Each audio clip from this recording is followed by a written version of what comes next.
উচ্চ রক্তচাপের কারণে ধমনীতে রক্তচাপের মাত্রা বেড়ে যায়। জেনেটিক্স, বয়স এবং জীবনযাত্রার ধরন হাইপারটেনশনের নেপথ্যে কাজ করতে পারে। যদি চিকিৎসা না করা হয় তবে এটি হৃদরোগ, স্ট্রোক এবং রেনাল ফেইলিউরের মতো গুরুত্বপূর্ণ স্বাস্থ্য সমস্যা সৃষ্টি করতে পারে। লাইফস্টাইল পরিবর্তন যেমন সুষম খাবার খাওয়া, নিয়মিত ব্যায়াম, স্ট্রেস নিয়ন্ত্রণ, রক্তচাপ নিয়ন্ত্রণ এক্ষেত্রে গুরুত্বপূর্ণ। কিছু খাবার উচ্চ রক্তচাপের কারণ হতে পারে। চলুন জেনে নেওয়া যাক। প্রথমেই উচ্চ সোডিয়াম গ্রহণ। অত্যধিক সোডিয়াম গ্রহণ প্রাথমিকভাবে লবণ থেকে তরল ধারণ এবং রক্তচাপ বৃদ্ধির কারণ হতে পারে। অত্যধিক সোডিয়াম গ্রহণের ফলে শরীর পানি ধরে রাখতে পারে, যার ফলে রক্তের পরিমাণ বেড়ে যায় এবং ধমনীর দেয়ালে চাপ পড়ে। কম পটাশিয়াম গ্রহণ।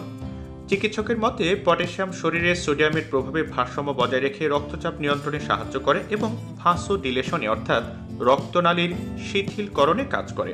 কম পটাশিয়াম এবং উচ্চ সোডিয়ামযুক্ত খাবার এই ভারসাম্যকে ব্যাহত করতে পারে এবং উচ্চ রক্তচাপ সৃষ্টি করতে পারে।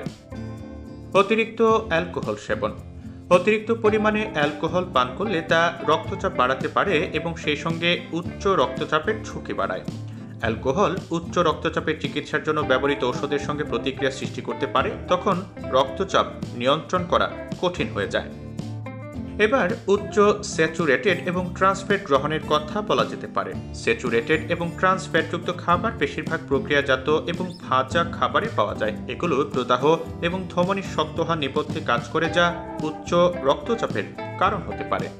এই ফ্যাট ওজন বৃদ্ধি এবং স্থূলত্বের কারণ হতে পারে, যা উচ্চ রক্তচাপের ঝুঁকির কারণ। কম পরিমাণে ফাইবার গ্রহণ। ফাইবার কম খাওয়া, বিশেষ করে ফলমূল, শাকসবজি এবং আস্ত শস্য কম খেলে তা উচ্চ রক্তচাপের মাত্রা বাড়িয়ে দিতে পারে।